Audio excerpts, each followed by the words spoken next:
começando o Liderança Talks, o nosso talk show de entrevistas sobre liderança Lean.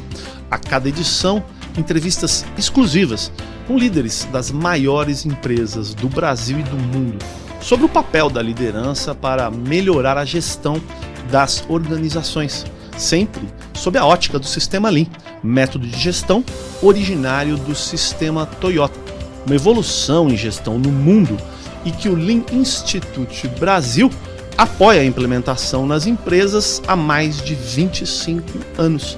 O desafio de liderar e desenvolver as pessoas nas empresas exige hoje fazer mudanças profundas nos comportamentos das lideranças.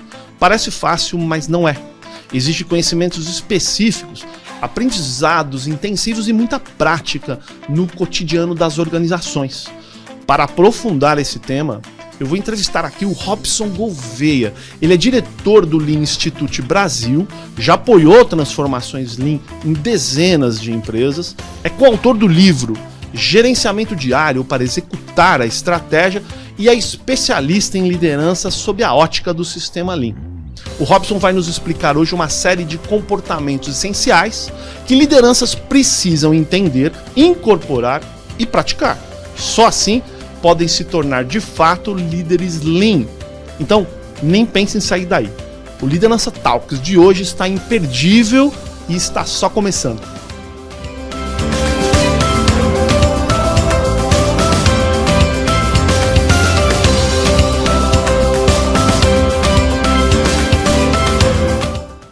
Robson, obrigado pela entrevista. Recentemente você publicou no site do Lean Institute Brasil um artigo muito relevante, né? Onde você detalha 6 Power Skills, aquelas poderosas habilidades, né, que as lideranças podem utilizar para desenvolver seus liderados.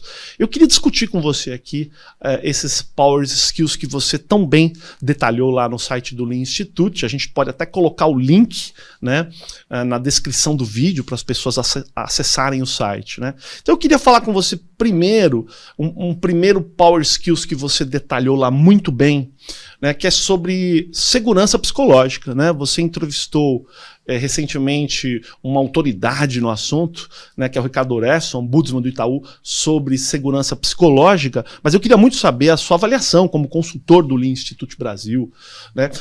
Como é implementar, né, um Power Skills que gere segurança psicológica de verdade no cotidiano das empresas? Muito bem. Primeiro eu quero agradecer a oportunidade de estar aqui, podendo conversar sobre este tema tão relevante que é o desenvolvimento de lideranças. E começar falando da segurança psicológica, penso que é a pedra fundamental daquilo que queremos construir. Essencialmente, Lean é um ponto fundamental, é sobre expor e resolver problemas. E não dá para você falar de problemas, porque não fomos ensinados a falar de problemas, se você não cria um ambiente psicologicamente seguro. Então, acharmos que vamos evoluir com transformações Lean profundas, sem antes criar as bases para que as pessoas possam trazer os problemas sem ser julgadas, sem ser condenadas e, às vezes, até em alguns momentos, ridicularizadas, né? Porque há uma cultura, primeiro, que você precisa saber todas as respostas. E eu não estou falando só de líderes, tá? Estou falando de líderes e liderados. Quando você tem situações a serem enfrentadas nas empresas que são dezenas, eu diria talvez até centenas de pequenos problemas todos os dias, se as pessoas não estiverem à vontade para falar sobre eles, e se a liderança não criar mecanismos que deixem as pessoas à vontade para falar sobre esses problemas, o Lean não vai evoluir. E uma dica simples, né, que sempre me fala assim, Robson, mas como que eu posso iniciar isso de uma maneira prática, né, no meu dia a dia? Eu converso com muitas lideranças e tenho também a oportunidade de mentorá-las em vários programas de formação. E eu falo o seguinte para eles, comece você falando dos teus problemas. Comece você falando dos teus fracassos. Comece você falando do que está dando errado. Porque se você fala somente do que deu certo, somente das coisas positivas, como que as pessoas vão se sentir à vontade para falar dos problemas? Então esse é um ponto fundamental, né? As lideranças têm que ter essa preocupação hoje de construir um ambiente em que os problemas são bem-vindos. Eu não conheço nenhuma empresa, eu não estive em nenhuma empresa que falou assim, Robson, aqui nós escondemos os problemas. Não existe. Mas alguns comportamentos e atitudes fazem com que as pessoas inconscientemente escondam os problemas. Atitudes do tipo, né? Tive uma dificuldade, tô levando para minha liderança. A minha liderança até me acolhe. Ela fala, ó, Robson, teve esse problema? E ela me pergunta assim, quais são as causas? Só que eu não sei as causas, né? Se eu soubesse as causas, eu já teria endereçado, teria resolvido, não teria levado para ela. E ela fala para mim, Robson, olha, até numa boa intenção, não me traga problemas, traga soluções. E num próximo episódio, ele me diz o seguinte, se voltar a ocorrer esse problema, eu quero que você me traga possíveis soluções.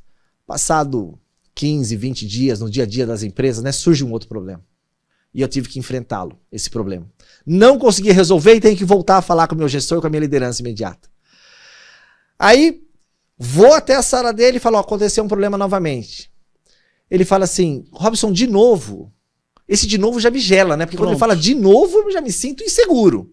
A insegurança. E ele fala, mas né, como que nós vamos endereçar isso? Quais são as causas? Né? O que você vai fazer para enfrentá-la? E eu falo, não, pode deixar, vou entender as causas, né? Todo mundo quer, ninguém quer parecer incompetente, então você quer buscar, mas na verdade eu não tenho. Passa um período, 20 dias, 30 dias, 40 dias, aparece um outro problema.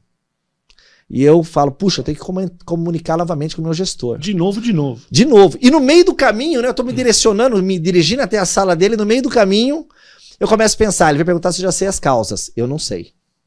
Ele vai falar de novo. E eu vou ficar com medo. Eu paro no meio do caminho. E aí começam a surgir o que nós chamamos dos indicadores melancia. Que é verde por fora e vermelho por dentro. Porque eu começo a criar uma história que eu traga aquela notícia ou aquele indicador de uma maneira que não pareça um problema. E assim as empresas começam a esconder os problemas. As pessoas começam a esconder os problemas. Notem, o gestor não falou para mim que não era para trazer problema em nenhum momento. Só que os comportamentos, as atitudes dele fizeram com que eu não tivesse essa coragem de expô-los. Então, ponto central. Liderança precisa criar um ambiente em que os problemas são bem-vindos. E é interessante notar, né, Robson, a quantidade de energia no seu relato que essa pessoa aí da sua história gastou, não para resolver o problema, mas preocupada com essa interação com a liderança, né? Quer dizer, pelo medo, pelo receio, como é que eu vou falar? Né? Isso acaba se traduzindo numa perda de energia mental, que poderia estar sendo direcionada a resolver de fato o problema, não é isso? Exato. Por isso que no sistema Lean, porque parece, é uma coisa fácil de falar, mas é difícil de fazer, né? Você precisa ter alguns que nós chamamos de artefatos. Aliás, é importante esclarecer isso para a nossa audiência, né? Porque são power skills e não soft skills ou hard skills, como de uma maneira comum o mercado chama. Porque quando nós falamos de power skills, eu estou combinando as duas coisas. Soft skills e hard skills importantes. No sistema Lean, nós temos alguns artefatos que trazem alguns hard skills importantes. Por exemplo, no gerenciamento diário, que é uma reunião em que as pessoas têm a oportunidade de expor os teus problemas, os indicadores, em um ambiente em que todos são convidados a falar. E a liderança está lá para ouvir, para apoiar. Quando você está inserido num ambiente em que eu falo dos meus problemas, o meu colega também fala dos problemas dele, o meu outro colega do outro setor também fala dos problemas dele, eu falo, poxa, não sou só eu que tenho problema, num ambiente aberto e num ambiente em que a liderança cultiva e estimula para que isso apareça. Então essa prática do sistema Lean, que é o gerenciamento diário, combinado com outros hard skills importantes, como a habilidade de solucionar problemas, as práticas, o método científico de solução de problemas, combinado com esses skills de liderança e soft skills de conexão, confiança, abertura, encorajar as pessoas, a escuta ativa, isso de uma maneira combinada faz com que as organizações evoluam, porque começam a descobrir os problemas cedos, antes que eles sejam maiores e seja tarde demais. Isso se conecta, acredito, a uma outra coisa que eu já ouvi você falar bastante, e cuja expressão, inclusive, é muito inspiradora, né? A liderança aprendiz. Muito inspirador, né? Falar de aprendizagem. Mas o que é o líder aprendiz no dia a dia de uma grande organização? Olha, o líder aprendiz, acho que o primeiro ponto que eu gosto de construir aqui é que todos nós somos aprendizes e temos que ser aprendizes. E o que eu procuro estimular nas lideranças é esse pensamento, até por eu tento trazer um lado racional para isso. A expectativa de vida de nós brasileiros, né, é em torno de 75, 76 anos, em média, segundo a Organização Mundial da Saúde. O que significa o seguinte: todos nós, salvo que se você tem um problema crônico, uma situação de infortúnio, vamos viver mais. O que significa que vamos trabalhar mais. Então não é só uma questão de uma saúde física, mas também de uma saúde mental. E para que você tenha uma boa saúde mental, você tem que seguir aprendendo. Você lembra daquele jogador, ficou muito famoso na Copa de 1994, o Romário? Com certeza. Né? Hoje, o baixinho, hoje o político. Ele tinha uma série de frases, né, que podemos julgá-las de maneiras diferentes, mas tem uma dela que ele usa, que gosto bastante, e uso muito nas minhas interações com liderança. Que ele falava assim: treinar para quê se eu já sei que eu tenho que fazer. E no mundo corporativo, chega um momento, o indivíduo vira um supervisor. Ele já não quer participar mais de qualquer treinamento. Diretores, em muitos casos, então, não treina mais. E olha, né? Nós estamos falando, claro que você pode aprender de diferentes maneiras, não estou falando só de um treinamento formal, você aprende com uma leitura, você aprende com um vídeo, você aprende com um podcast, você aprende aqui com a nossa série Liderança Talks, tem várias maneiras de aprender. Só que essa cultura do eu já sei tudo tem sido um câncer para a evolução do Lean nas organizações. Porque quando você se abre como um aprendiz, você também se abre à curiosidade. Você se abre a ter um interesse genuíno para entender aquele processo, para entender o pensamento daquelas pessoas, para fazer perguntas, que é um papel importante da liderança. Agora, se você já sabe tudo, primeiro, você não vai fazer perguntas. Segundo, você não vai ter interesse de conhecer aquele processo, aquela operação. Terceiro, você não vai ter escuta ativa, porque o teu viés de que você já sabe o que aquela pessoa vai dizer, ou como aquele problema deve ser enfrentado, cria ali uma barreira importante em relação à evolução de que todos devem ter na organização. E é uma barreira que, se você pensar, né, e eu gosto muito de citar a doutora Carol Dweck, que escreveu um livro chamado Mindset, muitos conhecem esse livro, que fala, né, de ambos mindset. Mindset fixo, daquele que fala eu já sei tudo, versus o mindset de crescimento. Eu sou sempre um aprendiz. E no sistema Lean, para a liderança Lean especialmente, precisamos cultivar esse mindset de crescimento. De se colocar, né, não só verbalmente, mas também gerando comportamentos de quem quer aprender mais e mais. E esse comportamento do eu já sei tudo, ele se torna ainda mais grave, né, num momento contextual em que a gente vive, em que as transformações são minuto a minuto. Fala um pouco disso. Eu não sei nada. Até para falar sobre esse assunto, sabe, a melhor resposta é: eu não sei, eu estou sempre aprendendo. Você está aprendendo com a evolução da inteligência artificial, você está aprendendo com a evolução a partir daquilo que os teus clientes estão buscando, e as necessidades dos clientes mudam, né, a cada ano, a cada momento, até porque a velocidade da informação, a disponibilidade de dados, a forma com que nós nos relacionamos hoje com a tecnologia, no nosso cotidiano, desde aquilo que é básico, né, de ir no supermercado ou comprar um produto de consumo durável, ou de fazer uma experiência numa conta bancária, ou colocar ali no seu aplicativo para chegar num endereço que você está buscando, né, o seu aplicativo para te ajudar com um mapa virtual. Tudo isso vem evoluindo numa velocidade exponencial. Então, eu preciso me colocar como aprendiz. Primeiro, se eu não aprender, eu vou ficar fora dessas mudanças, dessa transformação. Porque a única certeza que nós temos é que a mudança não vai parar. A outra certeza que nós temos é que essa mudança ela vai acelerar, né? Então, aquele aprendizado que nós construíamos antes, e pensando até na formação acadêmica, que você levava ali 8 anos, talvez nos anos 60, 70, você estudava 8 anos, você já tinha um conhecimento muito superior à grande parte da população. Nos anos 80, 90, você estudava 14 anos você já era diferenciado com pós-graduação, com MBA, etc. Hoje você tem que estudar a vida inteira. Esse é o ponto. Enquanto você está lúcido, você tem que aprender a vida inteira. Então, entenda bem essa palavra, né? Quando eu falo estudar, eu estou falando aprender, né? Se manter um aprendiz, se manter curioso a vida inteira. Eu tive aula com o Dr. Alexandre Kalesch, quando fiz a minha especialização em psicologia positiva, e ele me ensinou sobre o termo aposentadoria. Sabe de onde vem esse termo aposentadoria? Não. Faz nenhuma ideia? Aposentadoria, ela vem, né, de um outro termo que seguramente você conhece, que é do aposento, né? Hoje até as pessoas até falam de uma maneira coloquial, estou cansado, estou indo para os meus aposentos. Meus aposentos. Mas o que era os aposentos? Né? Principalmente na Europa dos anos 60, 70. A pessoa envelhecia, e até o começo dos anos 80. Você não tinha onde colocar o velho, a velha da família.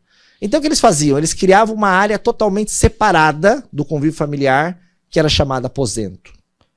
E daí veio o nome aposentadoria, como se você fosse ficar isolado. O ponto aqui é o seguinte: para você hoje, seguramente quando você pensa na sua idade, 60 anos, 65 anos, 70 anos, você quer estar ativo com a sua família. E para que você esteja ativo com a sua família, ativo no mercado que você está atuando, você tem que continuar aprendendo, né? Volto ao que falei no início.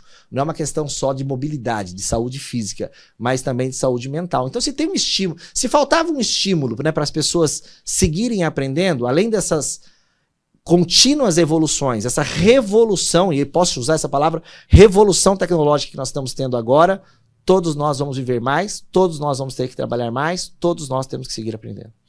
Você me lembrou agora uma frase muito icônica, né? Que é o só sei que nada sei. Só sei que nada sei. Sócrates. Exato. Não o jogador, mas o filósofo grego, né, da antiguidade, que dizia isso, escreveu isso e falava que, como eu vou saber? Perguntando. Por quê? Por quê? Por quê? Agora, a gente faz muito isso, a gente aprende as coisas, Robson, se relacionando com o outro. Né? E eu pressuponho que deve ser uma dificuldade para lideranças que estão nessa cultura ainda do eu sei tudo, se relacionar com os liderados. Como é que você acha que deve ser o comportamento do dia a dia de um líder que busca sair desse eu sei tudo na relação cotidiana com seus liderados? Como é que ele deve se comportar? Você citou aqui o filósofo Sócrates, e eu sempre falo, as pessoas não vão, você fez a brincadeira aqui do jogador, mas as pessoas não iam conhecer, você tem que falar do irmão dele, que é o Raí, que é do meu São Paulo, que daí as pessoas vão saber, né? Mas é claro que, tirando a brincadeira, eu gosto muito de falar com as lideranças e trabalhar com eles, ensinando um método socrático, que é o quê? Elencos. Você fazer muito mais perguntas e ensinar fazendo perguntas do que ensinar dando respostas. E a gestão moderna, né, e a própria administração científica e mesmo as escolas de liderança, elas ainda ensinam que os líderes precisam ter todas as respostas. E aí, você imagina, as pessoas tiveram sucesso e chegaram onde chegaram com esse aprendizado dizendo, olha, você tem que ter as respostas, você tem que ter essa cultura do herói, você tem que saber resolver, você tem que ter a solução, etc. E agora a gente começa a trabalhar com as lideranças, nesses últimos 5, 6 anos, falando para elas o seguinte, esquece todas as respostas. Você tem que começar a fazer perguntas. Porque quando você começa a fazer perguntas, primeiro, você está ensinando os teus liderados. Segundo, você mesmo está aprendendo. Lembra que falei mais cedo sobre a curiosidade, né? Então, esse exercício de perguntar o porquê, mas não é uma pergunta invasiva, simplesmente seguindo um roteiro, né? Mas perguntas abertas no sentido, me conte o que aconteceu. Como você se sente? Né?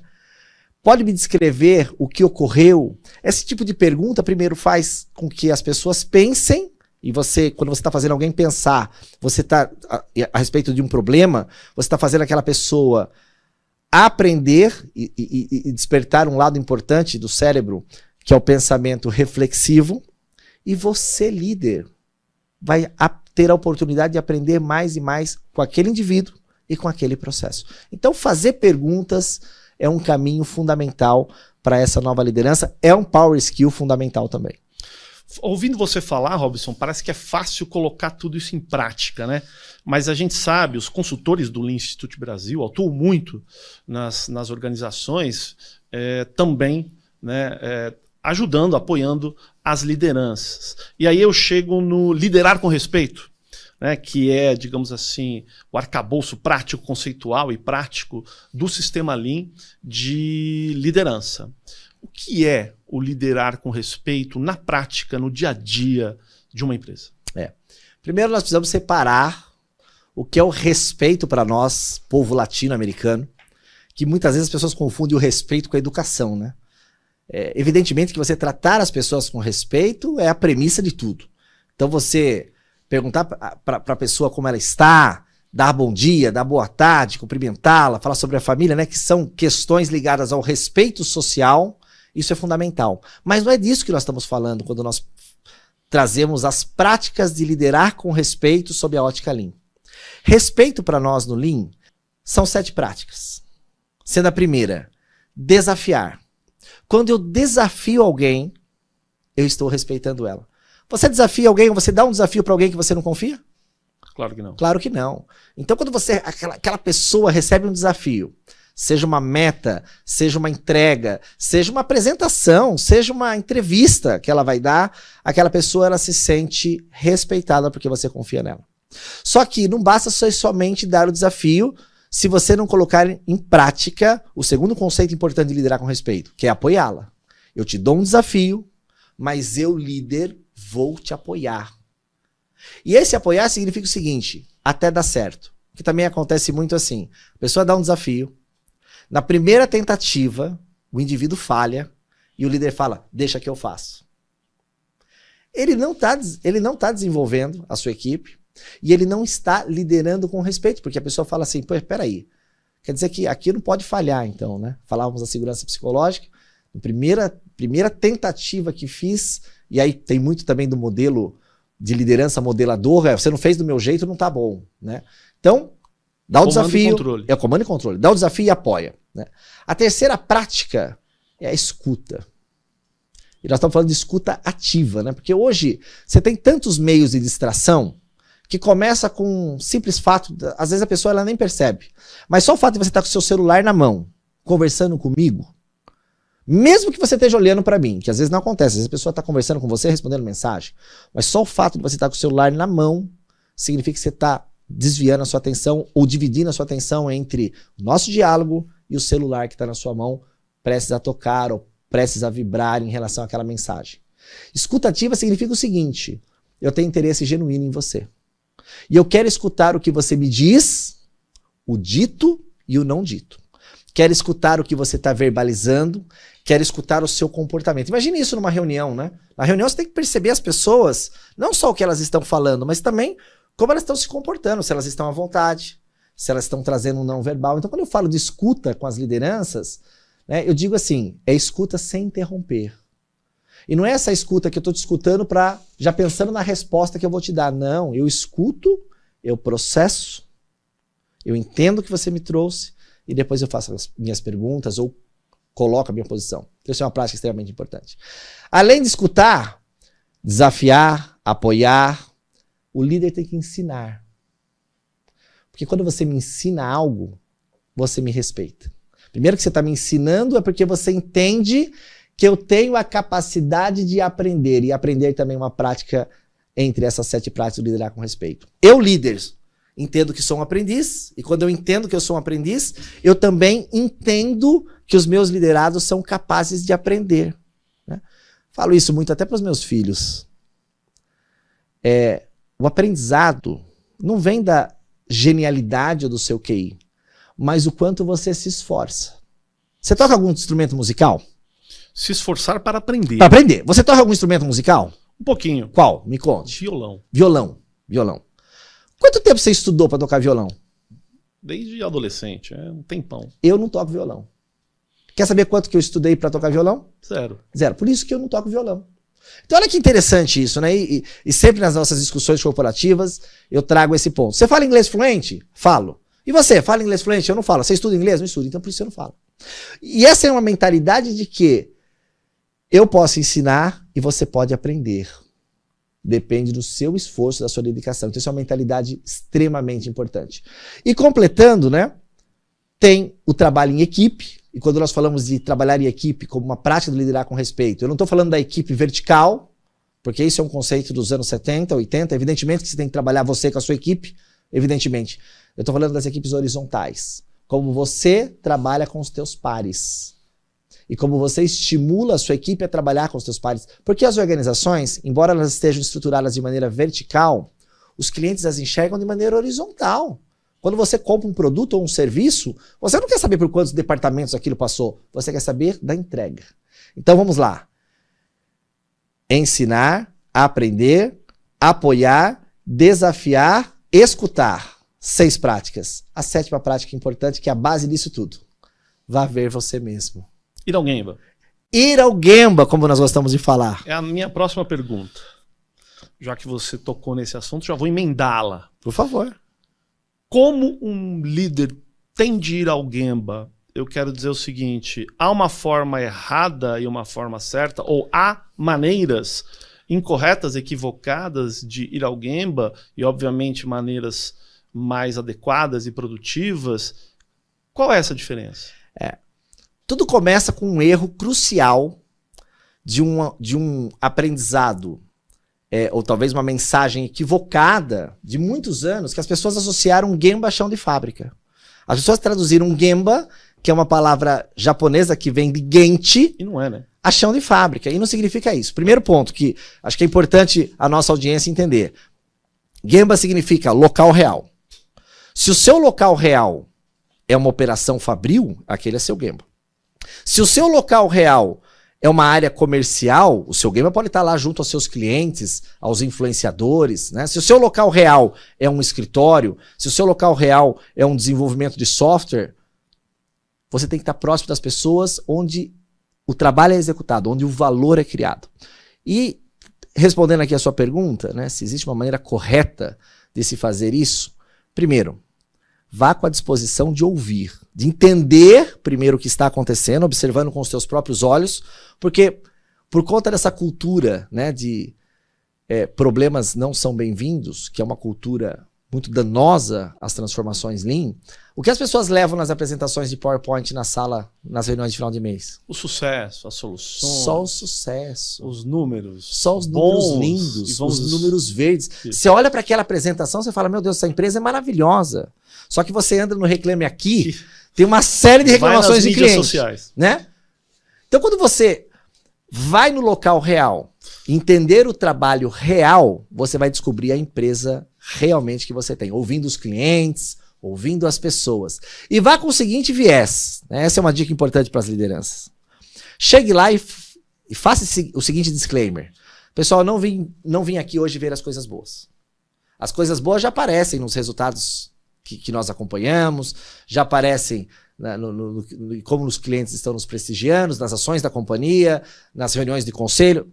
Eu quero que vocês me tragam os problemas. Eu só quero ver os problemas. Esse é o primeiro ponto. Então, ver os problemas, né? Vá ver os problemas. Demonstre respeito. Isso é muito importante. Demonstre respeito sempre para as pessoas. Peça licença. Cumprimente as pessoas. Use da pequena ética, né? Bom dia, boa tarde, por favor. Ricardo Orefsi, em uma das edições aqui do nosso Liderança Talks, falou sobre essa importância das conexões.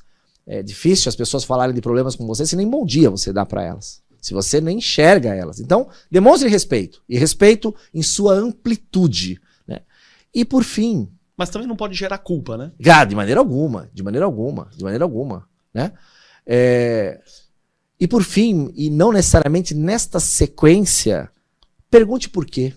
Faça perguntas. Essa inclusive, é uma tríade muito famosa da Toyota dos primeiros anos, que é: vai e veja, pergunte por quê e demonstre respeito. Acho que esse é o pensamento básico se você quiser aproveitar bem a sua ida no local onde as coisas acontecem, que é o Gemba. Você falou muito da escutativa, né? Isso me lembrou um texto famoso, talvez você conheça, de um famoso educador, Rubem Alves, Escutatória, né? Onde ele fala que todo mundo quer ser bom em retórica, Exato. Falar bem, mas precisa ser bom também na escutatória, né? Um termo que ele criou. Escutar bem. Tem gente que não escuta o cliente. Porque eu não estou falando só de você não escutar as pessoas que trabalham contigo no dia a dia. Durante meus anos, os quais tenho muito orgulho, frente ao Alcoa, quando implantamos o Alcoa Business System, nas nossas reuniões de planejamento estratégico, nós fazíamos questão de levarmos pelo menos um cliente para contar para nós qual era a experiência dele com os nossos produtos, com os nossos serviços. Além das nossas idas, claro, junto aos clientes, né, na divisão de estudados, dentro das obras em que nós entregávamos os perfis de alumínios, as soluções Alcoa e todas as operações da Alcoa, nós fazíamos questão de trazer esse cliente no nosso planejamento estratégico. E para nós era um grande presente, principalmente quando esse cliente contava para nós o que nós deveríamos melhorar. Até lançamos essa campanha junto ao Instituto, alguns clientes nossos, levamos inclusive isso para alguns clientes nossos, que nós chamamos de clientividade. Que significa o seguinte: escutar sem vieses e sem julgamentos o que o seu cliente tem a dizer para você. Sendoro, é revelador. E nós ganhamos assim cada presente, né? Afinal de contas, as empresas só existem, a razão de existir das empresas é entregar valor para os clientes. Então, escutativa é um excelente skill, combinado com o Gemba, e aí se você colocar a escutativa e o Gemba, é um power skill de liderança para que você possa evoluir cada vez mais e mais, trazendo resultado. E o cliente também tende a valorizar você mais, né? Quando ele percebe que você o ouve. Você está dando um exemplo para ele, né? Por falar em exemplo, Robson, uma outra coisa que eu já li em conteúdos sobre liderança é aquela coisa do líder que dá o exemplo, né? A gente ouve muito isso na coisa da família, não é? Não se fala muito que o pai e a mãe tem que dar o exemplo, não é? A gente se preocupa muito com isso, não se preocupa? Precisa dar o exemplo. É a melhor forma de educar. Vamos levar isso para as empresas. O que é um líder que dá o exemplo? Olha, o líder que dá o exemplo é aquele que se comporta de acordo com aquilo que ele fala, né? Existe até um livro muito famoso chamado Walking the Talk. Sim. Você precisa caminhar de acordo com aquilo que você, né, pronuncia, de aquilo que você fala. E esse eu acho que é o ponto fundamental, né? Eu gosto de contar minhas histórias que deram errado também, né? Desse trabalho de educação de lideranças, de formação de lideranças, desenvolvimento de lideranças ao longo de muitos anos. Certa vez numa empresa eu falei para ela o seguinte, falei pro RH dessa empresa, falei assim, RH, vou pedir uma gentileza para vocês. Eu estava no encontro lá com muitos líderes e eu falei para eles assim, peça para os líderes não fazerem mais abertura e encerramento de treinamento. E eles me olharam assustados e falaram assim, mas Robson, por que não fazer mais abertura e encerramento de treinamentos? E eu disse a eles o seguinte, falei, olha, eles chegam aqui, fazem a abertura do treinamento logo que inicia, fala ali durante 5, 6 minutos, fala que aquilo é super importante, que aquilo é fundamental, que ele está apoiando aquilo, que aquilo é de extrema importância para a empresa, e ele dá as costas e vai embora. Que exemplo. E aí no final do dia, ele chega lá, porque é protocolar, tem que fazer o encerramento. Nós falamos de uma série de coisas importantes com o time, né, em discussões profundas. Ele volta no final do dia, ele não conecta coisa com coisa, mas como é de maneira protocolar, ele foi lá fazer um encerramento dizendo que era importante. As histórias de sucesso, e tem muitas outras histórias de sucesso, de transformações que realmente se sustentam, que são profundas, é aquela que a liderança está junto. Não tem outra maneira. Afinal de contas, o que nós queremos tratar nas empresas, trabalhar nas empresas, é a solução de problemas e aumentar a entrega de valor para os clientes. Então eu não estou trazendo um assunto ali desconectado com o dia a dia das pessoas. Pelo contrário, deveria ser um assunto core das pessoas, né? Principalmente quando falamos de estratégia, do desdobramento da estratégia, do acompanhamento da estratégia. Então é fundamental que as lideranças estejam juntas. Tem um vídeo que gosto muito do Itaú, foi uma campanha publicitária belíssima, se eu não me engano eles devem ter utilizado no ano de 2016, 2017, que mostram pais e filhos. Primeiro, os pais têm que responder a seguinte pergunta: qual foi a última coisa que você ensinou para o seu filho? E aí tá o casal, né? O casal sendo entrevistado, um olha para o outro e fala: não sei, não lembro, sei lá, talvez amarrar o tênis, não sei, né? E aí faz essa pergunta para vários casais.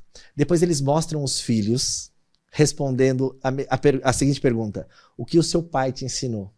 E essas crianças começam a falar, e esses pais eles estão numa sala de cinema assistindo os filhos a falar. É um vídeo lindíssimo, é emocionante. Inspirador. Difícil quem não chore na sala, porque é emocionante, né? E qual que é a mensagem central? Ensinamos mesmo quando não percebemos. Porque os nossos atos, as nossas atitudes, elas ensinam muito mais que as nossas palavras, né? Então tem coisas que você nem percebe no dia a dia. E eu falo, é exatamente igual no mundo corporativo. Porque influenciamos e somos influenciados, impactamos e somos impactados. As pessoas estão te observando o tempo todo. Assim como os filhos nos observam, os funcionários nos observam. Então você quer que as pessoas cheguem no horário correto na reunião? Seja o primeiro a chegar. Você quer que as pessoas respondam mensagens para você? Seja o primeiro a responder mensagem.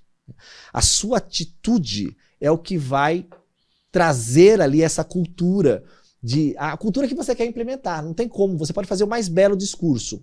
Se o seu comportamento não for condizente, nada vai acontecer. Até porque, né, Robson, a psicologia social já nos ensinou que a gente não aprende só de forma consciente, a gente aprende também de forma inconsciente. Pelos sinais que vão sendo incorporados, né? Então é realmente muito importante essa coisa de dar o exemplo mesmo no dia a dia das organizações. Olha, eu queria te agradecer, né? A gente podia ficar conversando horas aqui sobre as habilidades dos líderes, mas eu acho que já temos aqui um conteúdo muito relevante para a nossa audiência. Robson, obrigado pela entrevista, né? Foi um aprendizado aqui muito rico.